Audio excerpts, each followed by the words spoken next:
Fábio FS. Ele está perguntando o seguinte, em que pese a localidade, se não for previsto no edital, devo estudar a Lei 7.102 de 83, que é de segurança privada? Excelente pergunta. Essa lei é a Lei de Segurança Privada, ela está até sendo reformada, o DPF está com um projeto, está em fase de estudos, elaborando um novo projeto para uma nova lei de segurança privada, até com novos tipos penais e etc. Essa lei veio no concurso de agente, está no edital de escrivão, mas não constou do edital de delegado. Então, se ela cair na prova, a questão tem que ser invalidada pelo CESP-NB. Não precisa estudar a Lei de Segurança Privada, era uma das minhas apostas para o novo conteúdo do edital de delegado, mas não está lá, não precisa estudar a Lei de Segurança Privada 7.102/83. Bom, não se refere exatamente ao concurso de agora, mas o Alexandre está perguntando sobre a possibilidade de novo concurso em 2014. Sim. O pessoal que acompanha fórum de discussão na internet, eu sei que tem vários, já está aventando essa possibilidade, porque essa possibilidade é real. Essas 150 vagas, contando com as dos PNS, elas serão insuficientes para preencher os quadros que a PF necessita. Então, já está tramitando, junto ao MPOG, um novo pedido para concursos, para vagas, para concurso de delegado. Além disso, a Associação de Delegados de Polícia Federal, ela está com um pedido muito forte junto aos congressistas para que nós tenhamos o gatilho na PF. O que é o gatilho? A partir do momento que 10% das vagas de delegado estejam em aberto, já se abre um concurso automaticamente, sem precisar hoje dessa burocracia gigantesca que existe no âmbito do Executivo Federal para a gente abrir um novo concurso. Mas já está tramitando um pedido para novos editais de delegado. Se vai sair em 2014, ano de eleição, se vai sair em 2015, a gente não sabe. Eu sei que esse pedido do edital de 2012 ficou anos e anos e anos tramitando, porque aí é ingerência política e orçamentária, né, galera? Então, não tem como a gente prever, ok? Mas que já está tramitando, sim, já está. Muito bem. Então, agora eu que quero fazer uma pergunta de curiosa. A ver se eu que não entendi também, pode ser que eu não tenha entendido. Quando reabriu agora, com a porcentagem dos deficientes, quem, vamos dizer assim, que se enquadraria como deficiente, mas não tinha, ele teve que refazer a sua inscrição, é isso? Positivo. A pessoa se reinscreve agora na condição de deficiente, obedecendo todo aquele item 3 do edital, se eu não estou enganado, que é o item que fala dos portadores de necessidades especiais. Muito bem, mas então vai ter, na prova a minha dúvida na prova prática lá, ele vai ter, são outros requisitos, outros parâmetros. Não, você está falando no teste físico, né, Tia? Isso, é isso que eu queria entender. No teste físico, esse pessoal que agora se enquadrou como deficiente, eles vão ter parâmetros específicos? Não. Uma das questões que o DPF colocou ok, aceitamos portadores de necessidades especiais, desde que eles consigam exercer as funções, e para o exercício das funções, um dos requisitos é ser aprovado no TAF, no teste de aptidão física, e submeter a todos os testes que vão ocorrer durante a segunda fase do concurso, que é o curso de formação profissional, que começa, salvo engano, no dia 3 de fevereiro de 2014, ok? Então, não vai ter colher de chá para quem é portador de necessidade especial. Eu, inclusive, Tia, defendi isto em julho do ano passado no meu site, brunozapier.com.br. Eu falei assim, tudo bem, aceitamos deficientes, aceitamos portadores de necessidades especiais. Por quê? Aquilo que eu falei, o cara às vezes tem uma dificuldade auditiva, tem um problema na coluna, tem um problema não tão grave na coluna, uma acuidade visual reduzida, sei lá. Mas esse cara pode se enquadrar perfeitamente dentro das várias funções que um delegado exerce. Mas para isso, ele se submete ao TAF e se submete à Academia Nacional de Polícia. E o que a Carmen Lúcia quis dizer, na interpretação que eu fiz, a Corec fez e o próprio SESC tem feito, é exatamente isso. Se a pessoa passar no TAF, a deficiência dela não é impeditiva a que ela ingresse no departamento. Então, por exemplo, um cadeirante está fora. Uma pessoa que é cadeirante, que não consegue se locomover por força própria, ela não vai conseguir fazer o TAF, não vai conseguir fazer a Academia Nacional de Polícia, então não tem como ela concorrer às vagas reservadas aos deficientes. Então, a deficiência está sendo criada exatamente pelo TAF. Essa foi a ideia do Departamento de Polícia Federal. Viu, coleguinha?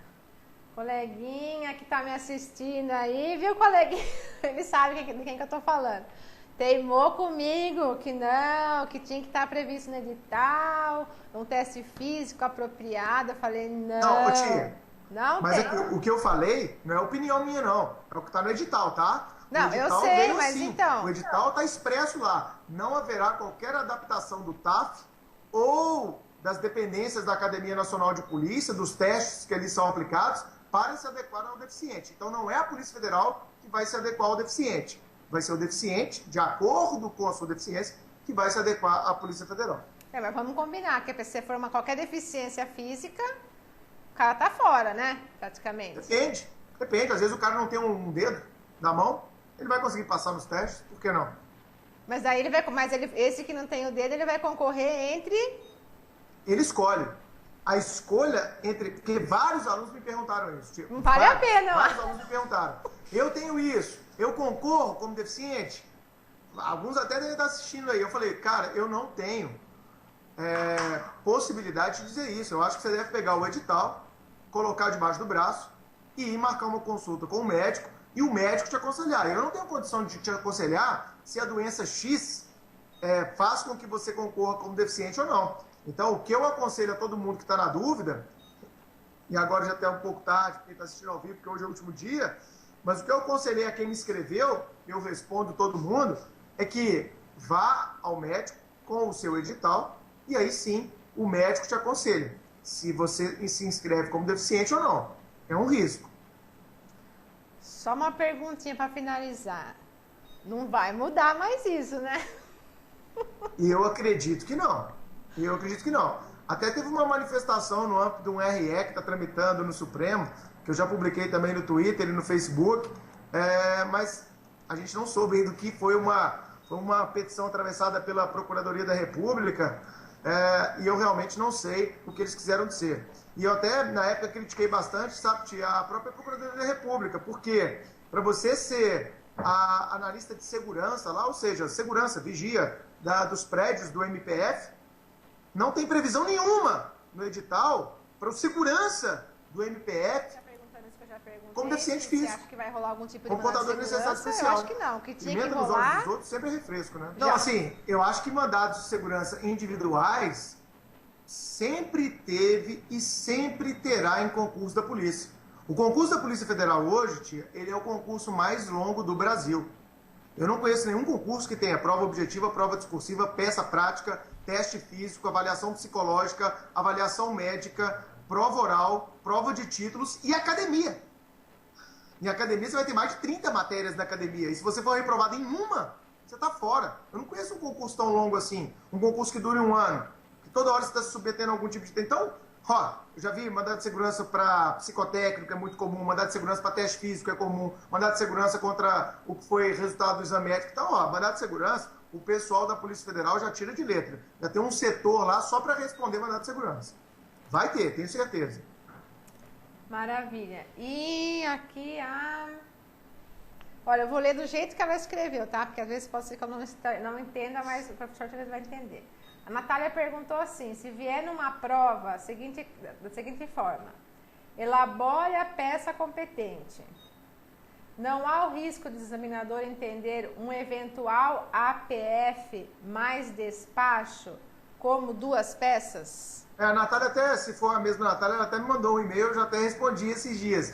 Natália, eu acho que, sim, eu acho que, como a gente colocou na turma de peça, eu acho um pouco raro que caia um auto de prisão em flagrante. Eu dei na turma de peça porque se cair, você que é aluno do Supremo teve essa aula e vai arrebentar. Bom, porque quando é feito um auto de prisão em flagrante, um APF, como ela citou aí, tinha alguns APFD, auto de prisão em flagrante delito, quando a autoridade policial ela lavra um auto, ela tem que fazer um despacho depois, determinando certas diligências, como, por exemplo, comunique-se à Defensoria, é obrigação, está no Código de Processo Penal, comunique-se ao Ministério Público, está na lei do Ministério Público, comunique-se ao Judiciário, está no CPP, né?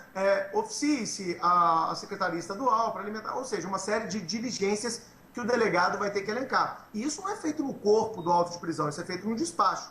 Então, eu acho que, se cair, acho difícil, mas se cair um auto de prisão em flagrante, ao final, o candidato deveria fazer um mini despacho com essas diligências, mostrando que ele conhece a lei, como eu e o professor Rodrigo Belo, que está nos assistindo, colocamos na nossa aula de peças, ok, tia? Aproveitar que eu vi ele aqui também. Super beijo para você, viu? O professor Rodrigo Belo está acompanhando a gente aqui. Não esqueça de acompanhar o Twitter dele, o site dele, os vídeos deles que tá bombando. Só super vídeos atualizados. O Paulo Henrique está fazendo uma pergunta relevante. Quem se candidatou como deficiente, se tiver sua inscrição indeferida, ele vai poder concorrer como normal? Ô Paulo Henrique, o edital, eu li ele bem, cara, e eu não encontrei essa previsão no edital. Por isso que eu recomendei aos meus alunos que estavam na dúvida que se inscrevessem nas vagas regulares. Até porque, sejamos honestos, quem vai concorrer às vagas de deficiente vai concorrer a 7 vagas para o Brasil inteiro. 7 vagas, 8 na verdade, porque o 7,5 arredondou para cima. Serão 8 vagas para o Brasil inteiro para quem se inscrever na condição de portador de necessidade especial e 142 para quem concorrer no geral. Então eu recomendei aos meus alunos, Paulo, que se inscrevessem, mesmo aqueles que estavam na dúvida, se a doença que ele tinha era considerada necessidade especial ou não, como é que o CESP encararia. Eu falei, na dúvida, se inscreva nas vagas regulares, ok? Não há essa previsão no edital e eu acho, pelo que eu conheço da banca CESP, difícil de socorrer. Professor, acha que vão ser preenchidas 150 vagas? Olha, eu até falei isso outro dia aqui com meus alunos presenciais em Belo Horizonte, tia. São muitas as etapas, o concurso é difícil, mas tem uma galerinha que está muito afiada. Eu acredito que as vagas vão ser preenchidas sim. De vez em quando eu paro para pensar, eu falo, puxa, é muita coisa. Teste físico pesado, tem essa questão do médico, mas eu sei que tem muito aluno meu bem preparado, tia. Então eu estou confiante. Acho que vai preencher as vagas sim. Cabe mandado de segurança por não ter previsão editalícia, a falta de requisitos objetivos com relação ao PNES? A própria ministra Carmen Lúcia, quando ela falou dos PNS, são os portadores de necessidades especiais, ela deixou a critério do CESP. Então eu não vejo, em princípio, um ato ilegal de uma autoridade, de forma preventiva ainda, que nem houve a eliminação. Eu não encaro um mandado de segurança preventivo nesse momento, não. Eu acho que não seria cabível, é minha opinião como jurista, ok? Mas, quem quiser tentar, eu acho que não seria cabível. Eu acho que essa discussão vai ser num momento lá na frente. Mesmo porque vai brigar agora sem saber se a inscrição foi ou não deferida. Vamos aguardar. Uma coisa de cada vez. A Camila está perguntando se tem alguma dica especial para como administrar o tempo na hora de fazer a prova. Tem alguma dica especial? Olha, eu acho que treinamento. Quando você treina fazer as provas do CESP, você pega as provas, vai calculando quanto tempo você está gastando. Eu acho que na prova objetiva, na prova da manhã, não vai ter muito drama, não. O tempo é tranquilo, acho que dá para fazer 120 questões. Agora, na prova da tarde, você vai ter que controlar. Porque tem muita gente que gosta de fazer rascunho, se sente inseguro de sair escrevendo e tal. Então, eu acho que na prova da tarde, que é a prova escrita, aí sim você tem que dar uma controlada no tempo. Mas eu acho que tempo você controla com treinamento. E o Guilherme está perguntando se o professor achou algo de estranho da prova oral ser depois do teste físico. Tem algum fundamento? Não, eu acho que está certo. Acho que o departamento andou muito bem em colocar o teste físico antes. Por quê? Quem não passou no teste físico vai fazer prova oral para quê? Então, primeiro você tria no físico e depois levam menos pessoas para a prova oral. Essa é a ideia do departamento. Bom, agora eu vou perguntar, mas é um chutão, né? Bom que ele é bom de chute, hein, moçada? Vocês aproveitem. Que ele chuta sempre certo. Professor, você acha que tem algum mínimo para ter a prova discursiva corrigida? não falo sobre isso, porque eu gero expectativa que eu sabia que ele ia falar isso. Todo mundo. O que acontece, tia? Eu falo isso para os meus alunos, sabe? Qual vai ser a nota de corte para você ficar dentro dos 450? Todo dia alguém me pergunta isso. Sabe qual é a minha resposta? Você não tem que se preocupar com isso. Você tem que preocupar, chegar lá e arrebentar. Se você for muito bem, você vai estar dentro dos 450. Se você não for, você está fora. É papo reto, é papo de polícia, não tem essa. Foi bem? Está dentro dos 450. Foi mal, não está. Por quê, tia? Eu não sei qual vai ser o nível de cobrança da prova, o nível de dificuldade. Se for uma prova muito difícil, óbvio, a nota de corte cai. Se for uma prova fácil, a nota de corte sobe. Eu não sei o nível da galera que vai prestar esse concurso. Então, o que eu posso dizer é que no meu concurso, 57% de pontos líquidos foi o corte. É isso que eu posso dizer. No meu concurso há mais de 10 anos. No meu concurso de DPF, o corte foi 57% do líquido. Eu acho que se você fizer 70% do líquido, 75% do líquido, eu acho que você pode ficar com aquela esperança concursando, né? Quando sai da prova, falar, acho que vai dar. Eu acho que vai dar. Se você for bem desse jeito, eu acho que sim. Mas chutar um número, são muitas as variáveis. Vamos focar em estudar, galera. Para de pensar em qual vai ser o mínimo, quanto que eu tenho que fazer. Foca no estudo. Esse é o momento. Falta muito tempo para a prova ainda. Falta um mês e meio, mais de mês e meio. Dá para você jogar muito conteúdo dentro dessa cabeça aí. Para finalizar, ele não vai responder, mas eu vou perguntar. Ele não vai saber, eu acho. A pessoa está perguntando, o Rodney está perguntando, já que a gente falou que acha que vai nomear os 150, qual é a chance de os posteriores aí que passarem depois dos 150 serem chamados também? O que o Roger está perguntando faz sentido, tia, porque para quem não sabe, nos concursos de 2001 e no concurso de 2004, houve a chamada convocação de excedentes. Ou seja, pessoas que ficaram além do número de vagas. Ok? Isso aconteceu em 2004, 2001, aconteceu em 2004. As pessoas que ficam em excedente, elas fazem um lobby danado, vão atrás de deputado, vão em ministro, falam que a carreira está carente, eles estão aprovados, mas não estão classificados, e ficam lá atazanando, pedindo para ser convocado e acabam conseguindo.